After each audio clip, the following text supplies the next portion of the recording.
Good day and welcome to the Moscow Telecommunication Seminar. Our today's speaker is Kirill Glinsky.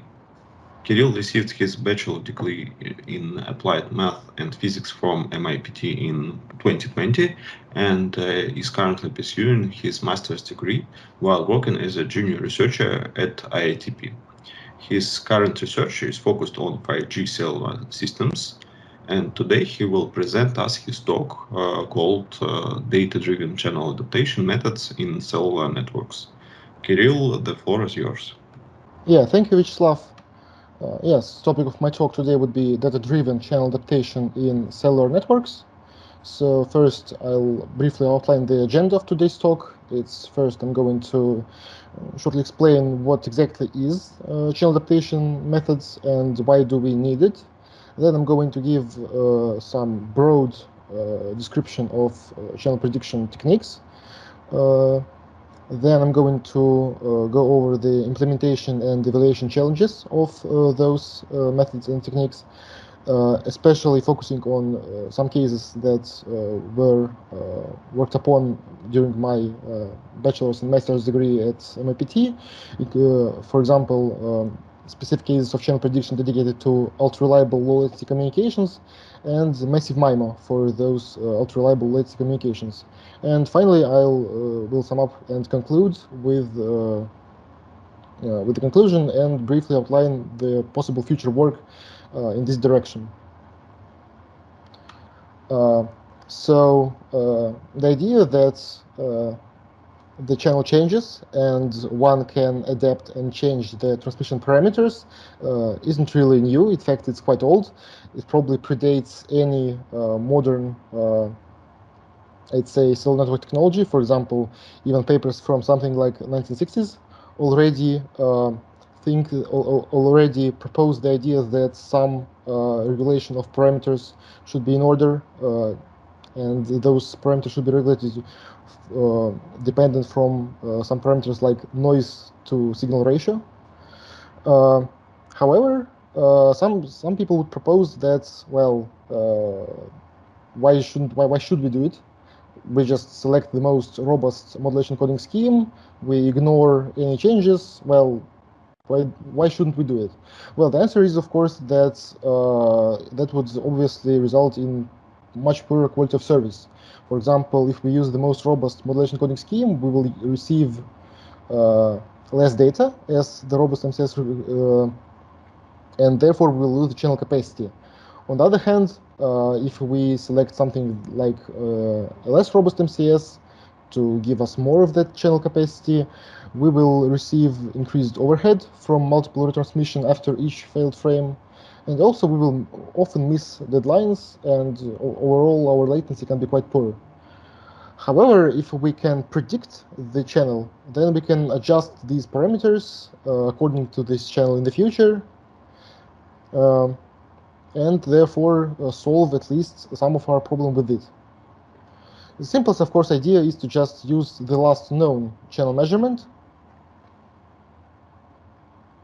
So now, what exactly is channel change? Obviously, we have a lot of factors that result in the complex dependence between time, distance, and the channel state. So here are some of these factors, like we have environment change. For example, that results in the distance changes between the transmitter and the receiver, meaning that we have to include our path loss. Also, also the scatters, the objects of environment that reflect and scatter the electromagnetic waves, they also appear and disappear with the movement of the user. Additionally, we have Doppler shift, because a lot of times either the environment moves in some way or the user moves. Therefore, we have to include the Doppler shift from each scatter in our channel change. Finally, we have something like shadowing, which means that some obstacles can interfere with the electromagnetic waves' ability to pass through them, and of course, that all results in a quite complex relationships, which, well, generally have to be taken into account.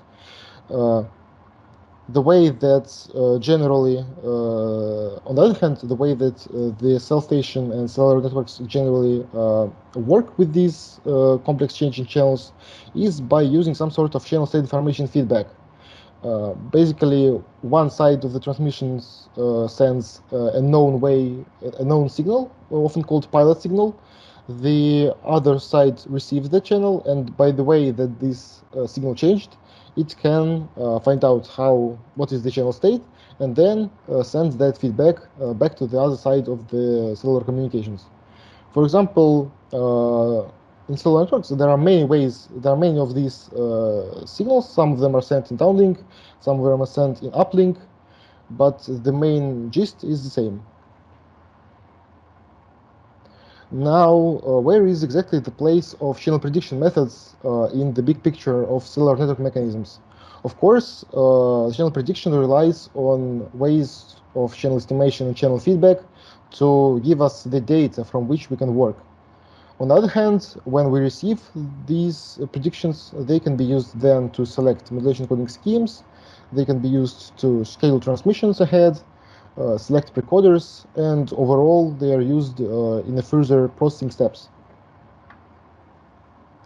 Now I shall go briefly over the overview of these methods.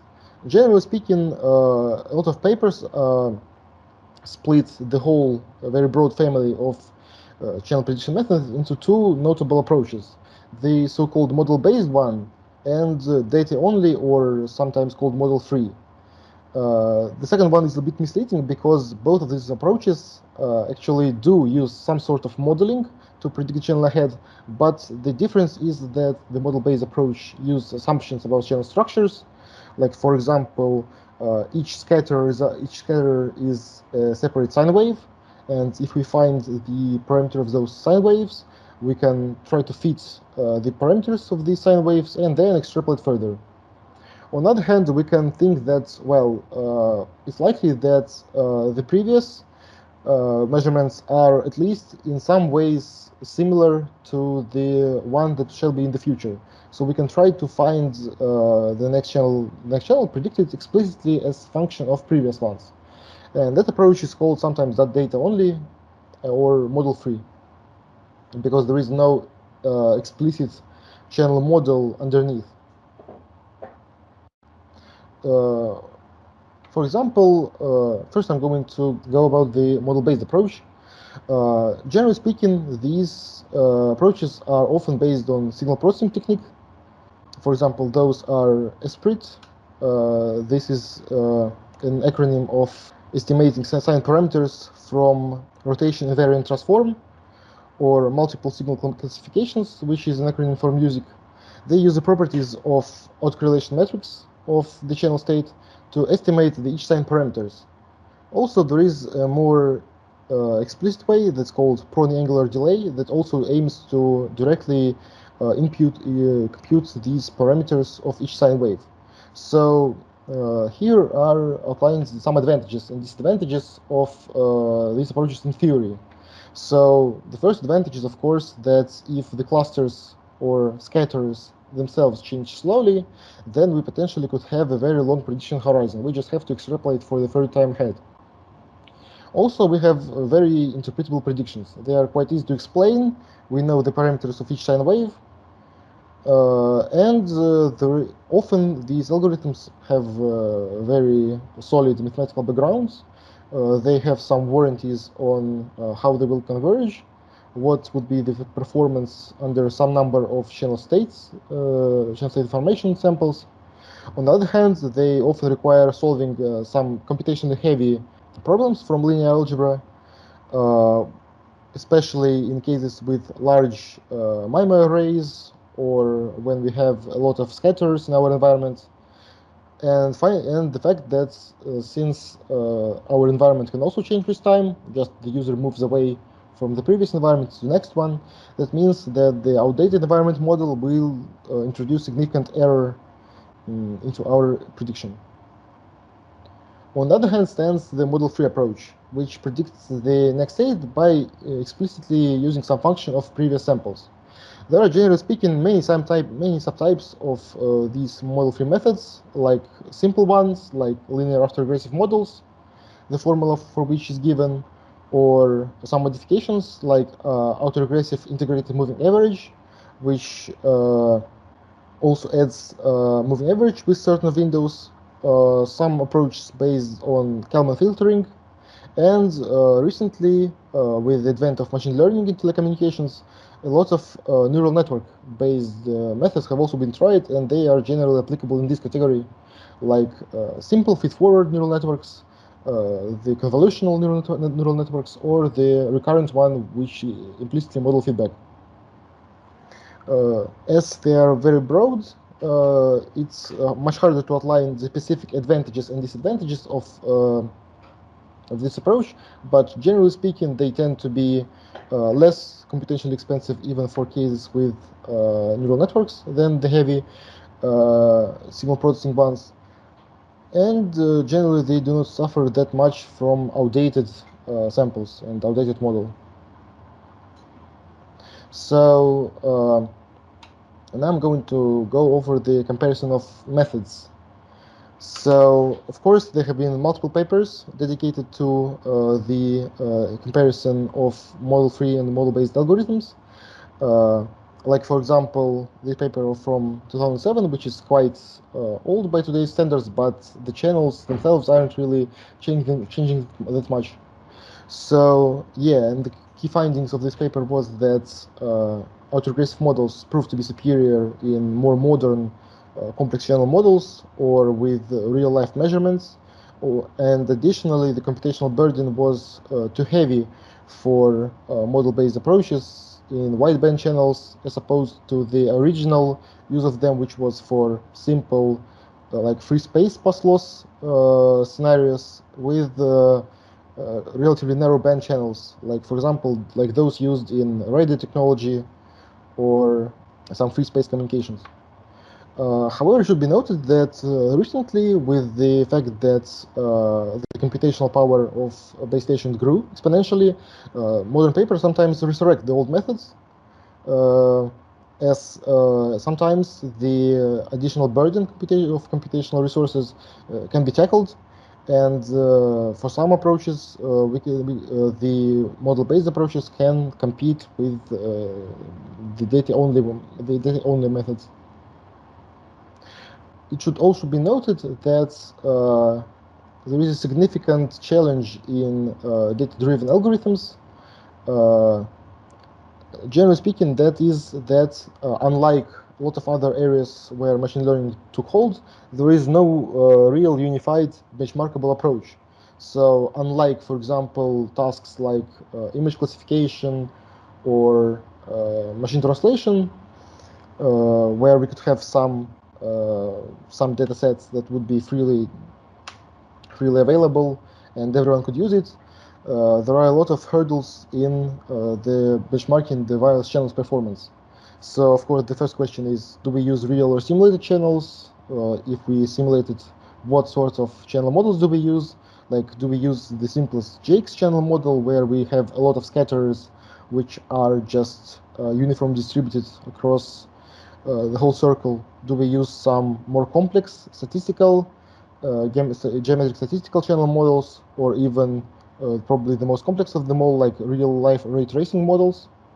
Additionally, there is a lot of variables like the antenna array size, the antenna's directionality, the fact that how fast the environment is changing, and even with metrics, often just a number of decibels is not sufficient to evaluate the performance of algorithm, which is also quite unlike the metrics like simple accuracy, which are used for tasks like image classification. Additionally, many of these channel models are in fact stochastic, which means that there is a degree of randomness in them, and to reduce this randomness, we have to sample them multiple times. And also, that's often not standardized, and sometimes authors even omit all the facts about the channel setup that they used. Some would say that, well, if the channel models are that complex, why shouldn't we just measure some channel data and then agree on it? Well, in fact, there are quite a lot of different real-life measurement data sets. However, there is at least one issue with each of them. For example, a lot of them are taken in static scenarios, meaning that neither the user nor the cell was moving, or the environment itself was completely static.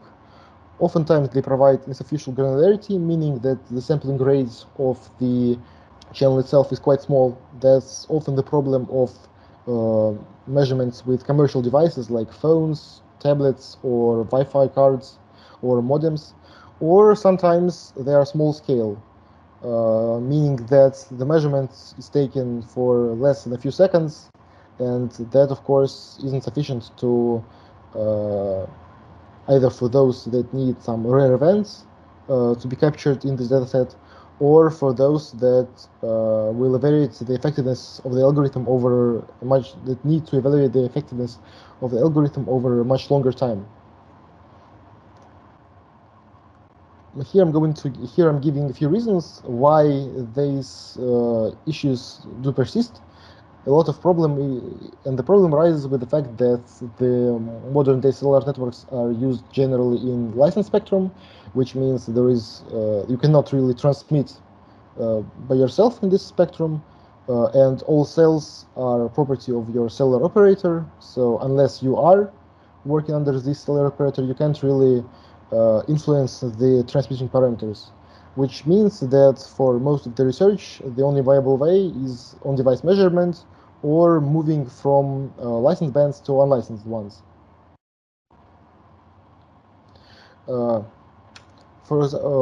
us, we decided to try to solve all of the issues named above with a mobile setup that would still use the commercial off-the-shelf hardware and would connect to the commercially deployed solar stations.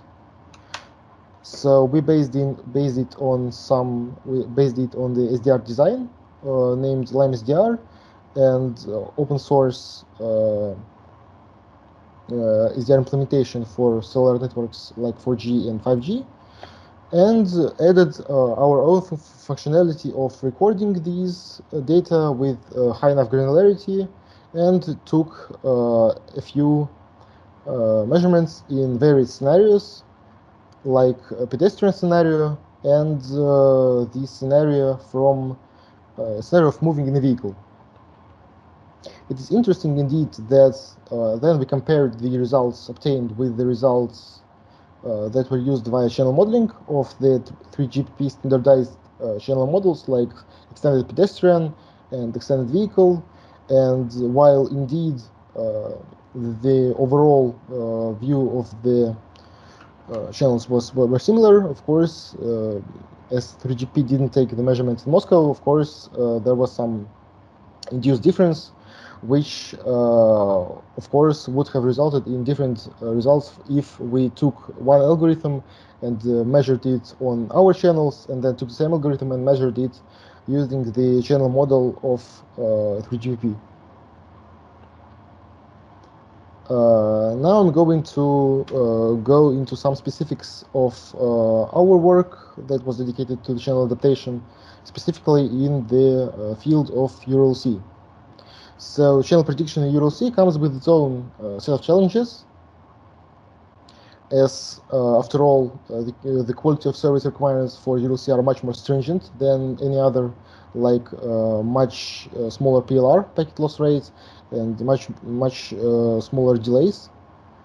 Additionally, these quality of service requirements mean that basically errors on both sides are very unequal. For example, if you underestimate the channel, that would mean that you have selected a more robust MCS, and that results in excessive resource usage.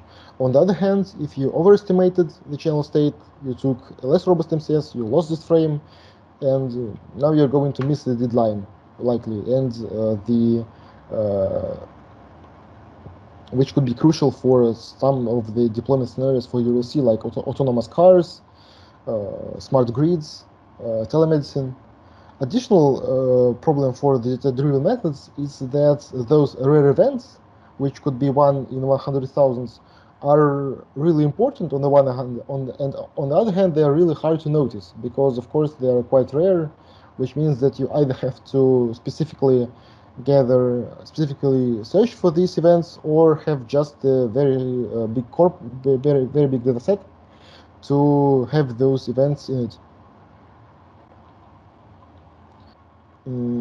Here is a short overview of our solution for solving this problem for channel prediction. Specifically in this task, we were tasked with predicting the channel quality indicator for URLLC within the single input, single output scenario, where there is only one antenna on both the receiver and the transmitter.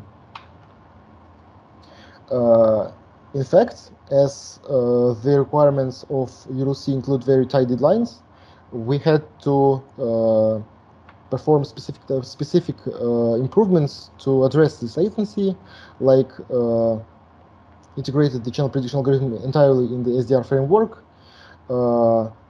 specifically inside the SRS-LTE SDR framework for 5G on SDRs.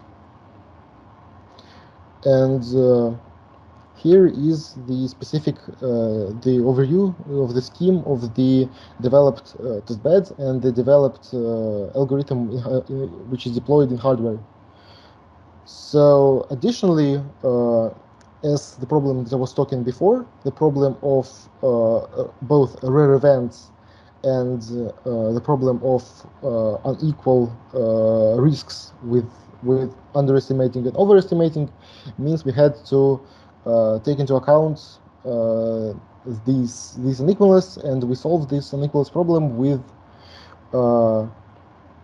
the specific modification of loss. In particular, it was the quantile regression loss, which basically the loss value, which is basically a fine for the error of the algorithm. It was significantly greater for overestimation than for underestimation. And as we used a machine learning algorithm based on neural networks, we had to modify it specifically for sequence processing, and therefore we settled on the combination of convolutional neural network and a modification of recurrent neural network to work with both the short-term changes in the channel and the long-term changes in the channel. For example, in the right corner, we could see that indeed some of these improvements paid off, and indeed we have both the rather precise measurements, and there is a very small amount of values where we explicitly overestimate the channel, and which could and the behavior that could lead potentially to the loss of frame. Now I'm going to switch to the second part, which is basically the generalization of the previous work, which was originally conceived as a generalization of previous work to the massive MIMO and URLLC combination. But as a result, the algorithm itself had to be significantly changed and basically became in its own standalone version. So, of course, massive MIMO can provide significant gains in comparison with the 4G. Massive MIMO and 5G, of course, significant advantages over the 4G simple MIMO. However, to utilize these advantages, the precoder, which is basically a vector that shows how the cell needs to multiply each signal from each antenna pair. And this advantage of massive antenna arrays could only be fully utilized when the right precoder, and by right precoder I mean the precoder that is suited to the channel conditions. However, as the channel changes and the precoder becomes outdated, the effect known as channel aging, the precoder aging takes place, which means that the quality of the precoder decreases, and therefore with the overall transmission signal to noise ratio is also lost. Additionally, the problem with the massive MIMO is huge antenna arrays make some approaches with channel predictions computationally unfeasible. Like, for example, with 64 by 4 antenna array, you have not just one antenna pair as with SISO, but rather 256, which means that if you just use the algorithm for single antenna transmission on each antenna pair, then your latency would be increased more than 100-fold. Of course, that means that not all approaches would be applicable, and some modifications would be necessary. Additionally, unlike other possible, I'd say, deployment scenarios of 5G, be that MBB or massive machine type applications, 5G URLLC is almost universally considered to be deployed in the C-band for 5G, which is sub 6 GHz band, and the only channel access methods which would be applicable in these bands is destined to be time division duplex, which means that we split the time axis into equal periods of time, which are called frames, which are then split further into subframes and slots. And each of these slots can be destined to be either downlink or uplink. And the channel feedback with these TDD deployments is generally done in uplink using sounding reference signals, which means that the user equipment sends the data up up to the in uplink channel up to the cell station. So since the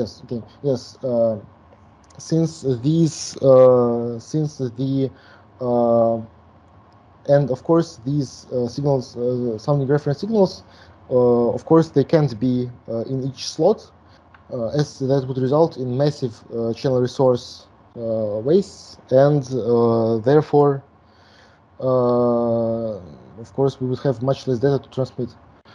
So to fix this problem, we decided to use the channel prediction algorithm synergetically we decided to use the data-driven channel algorithm synergetically with the newly standardized technology known as flexible TDD that allows us to change the property known as uplink to downlink ratio. That is basically how much of the slots are dedicated, how many slots are dedicated to uplink and how many to downlink. That means that we can split the time into two basically phases, like training phase and prediction phase. And during the prediction phase, we use the frame design with many downlink heavy slots, and with the training phase we switch to many uplink slots and gather the training data with significant granularity, and then this approach can be used on pretty much any other channel prediction data-driven algorithm. So as I briefly said before, the fact that we have massive antenna arrays means that a lot of times the computational burden would be very heavy, and so to test our hypothesis of the advantages of these training test phases, we decided to first stick with the simplest of all, the linear autoregressive models, which is just a simple weighted previous measurements, this model is very quick to train and to predict. And additionally, as it has not quite as much parameters as, for example, big neural networks, it means that it also requires much less training data. So we decided to evaluate the synergetic approach of combining the simple model with the train test split in time, using the quadriga channel model with the urban macro scenario, with a 30-kilometer high mobility scenario, and we decided to compare it with baselines, simple baseline of last known channel measurement, which is nonetheless a quite strong baseline, as many other methods, including the computationally heavy model-based one, face difficulties when working with the complex channel environment that the quadriga channel model provides. And we measure it, we compare it with the ideal algorithm, which of course provides the upper bound as it perfectly knows the channel. And we decided to measure, to evaluate this algorithm in both the link level simulations and the system level simulations. And in the link level, we decided to just measure the simple signal-to-noise ratio. And with the more complex link system level, we decided to focus on the modulation coding scheme, average value, the packet loss rate, and resource block usage. All of those in the URLLC scenario. So yeah, first I'm going to talk about the file level or link level simulations. So here we can see indeed that the simple autoregressive model, when paired with these high granularity splits, can result in massive gains over the simple last SRS approach, and sometimes it closes the gap with the ideal one. What's also important is the fact that the gain is improved with the more rare events of severe fadings.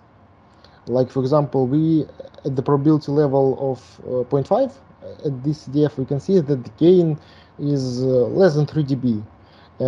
But for rarer events like 1 in 100 or 1 in 1000, the advantage can be up to 10 dB. It also should be noted that the amount of training samples which are described here is in fact the one sample is equal to one measurement from one antenna pair, which means that for 64 times 4 antenna array, just one frame in the training phase could provide us with enough data to converge nearly to the ideal values. So now I'm going to switch to the system level. The system level, as I said before, it is a URLLC scenario with one user, one base station, and we varied the average path loss during the transmission. Here we can see that indeed the algorithm improved the coverage area, and as well as improved the resource block usage. In fact, you could see that although the advantages in signal-to-noise ratio, the average signal-to-noise ratio was less than 3 decibels, in fact, as the whole mechanism of URLLC, in particular the outer loop link adaptation part of the cellular network, which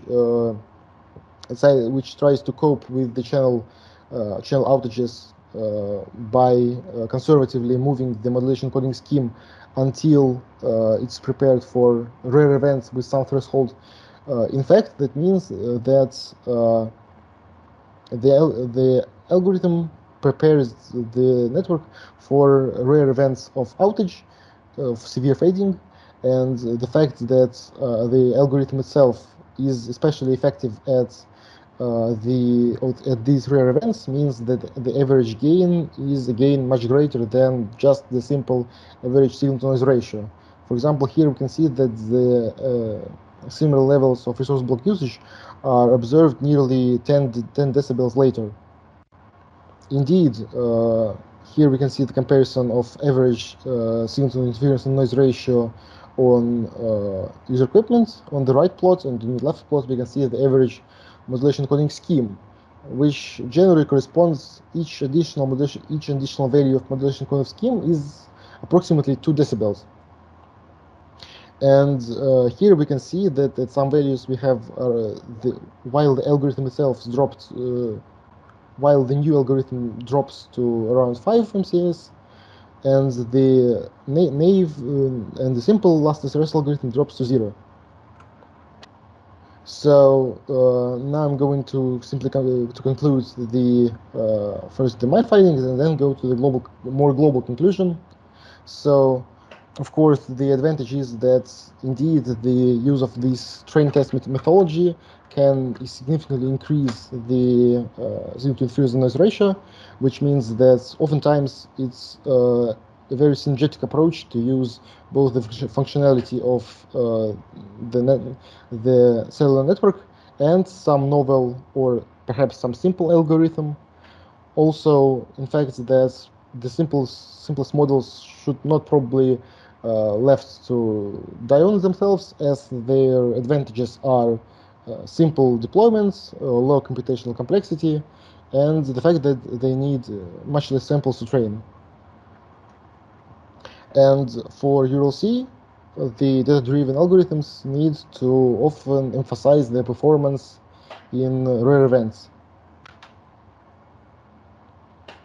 So now for the global conclusion is indeed this data-driven algorithms and the subtype of them, like modern machine learning algorithms, while they are very promising in very different scenarios, including some very complex ones, they still have to work and solve some of the issues, like handling rare events, like providing sufficient and compatible training data, and of course significantly you should handle the fact that the when you are comparing the data-driven algorithm, it's not just the algorithm itself but also the data that it's trained on, which are important, and therefore they should also be included in your probably in your work. So that brings me to the end of my talk, and I'm going to answer the questions which are presented, So, slice system level, how does max packet loss ratio, resource block usage, and other curves behave for ideal case? Well, unfortunately, the ideal case in system level was not measured, mostly due to the fact that it would require a lot of rework in our simulation framework. But of course, it's probably would be improved in the future. And second question is from Maxim. Question about slide 12. Real datasets. What are the limitations which prevent researchers from building better datasets? Yeah, thank you for the question. So I briefly outlined this problem. The fact is that, generally speaking, the band for cellular networks is licensed, which means that you either have to work or receive some or be allowed to transmit in the band, and that could be done with either some quite expensive hardware like commercial off-the-shelf available base station, or you would have to use a quite expensive SDR to emulate the real cell. Additionally, that also comes with the fact that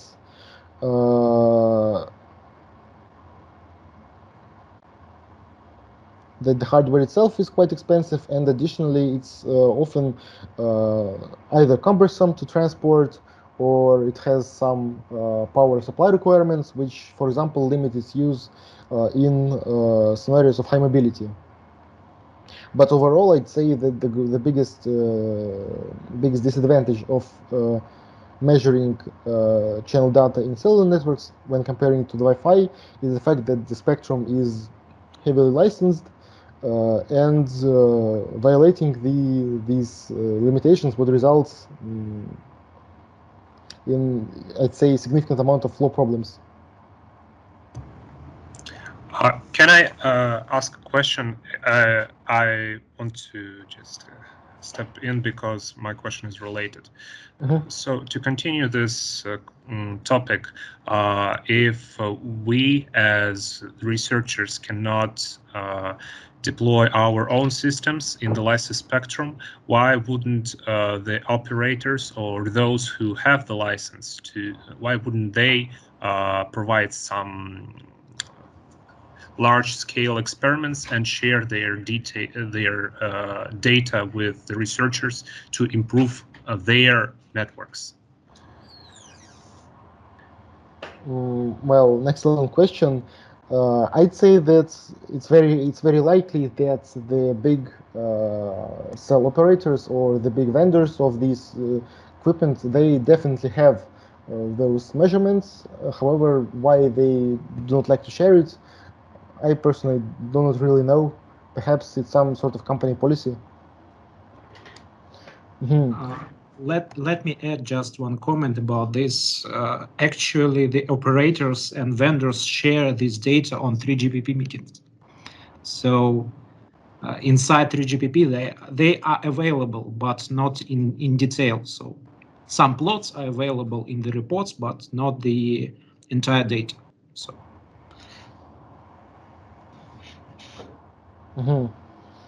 So yeah, next question is from Artyom. Yes, if the user is moving, how to understand when the model should be retrained? Well, it's one of our promising directions of future work. Currently, we propose just fixing the time after which we consider the model to be aged, and just by some deadline we switch back to the training phase, discard the previous model, and retrain the new one. However, we understand that it's definitely not the most optimal way, and it's basically a future work to determine the more efficient ways to handle the degradation of the model and update it accordingly. Yes, the next question is from Martini. How does the real-life channel quality has been estimated in described dataset? In the measured dataset of channel quality, we relied on the inbuilt functionality of cellular networks. Basically, as the user equipment knows how do the signals, how the pilot signals look like, it can therefore estimate the noise level. And moreover, in the general transmission, the value of signal to interference noise ratio is further quantized to a value from 0 to 15, which is known as the channel quality indicator, and then it is reported back to the base station in the form of this indicator.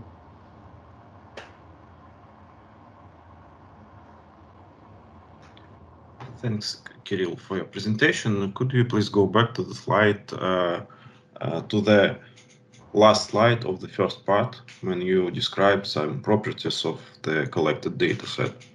Yeah, this one. So here you show that there is some differences in some KPI called SNR change per 1 ms between your collected data set and data set or model developed by 3GPP. But we see some differences, but from my side, it's not quite clear. Is this difference is important or not? Have you tried some system level simulations to compare the system performance using your data set and the 3GPP one? Well, I'd answer this question. I'd give an answer in two parts. On the other hand, indeed, we found that if we took a bunch of algorithms and evaluated them firstly on the 3GPP channel models, and for example, received like a rating, how did this algorithm perform, and then we made the second rating on how this algorithm performed in our measurements, then indeed these ratings would likely be very similar. as the difference is not that big. On the other hand, if for example one author measured his own data sets and like for example said that my algorithm provides a metric of a metric of 10, where 10 is some arbitrary value, for example, like average MCS.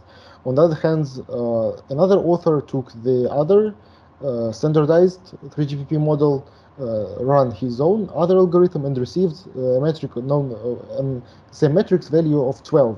And what that would mean is that those results wouldn't really be that much comparable. So that was I was referring to. While indeed the difference between different algorithms within one channel model would be probably similar. However, if we tested one algorithm with one model and the other algorithm with another model, then of course those differences could be very significant.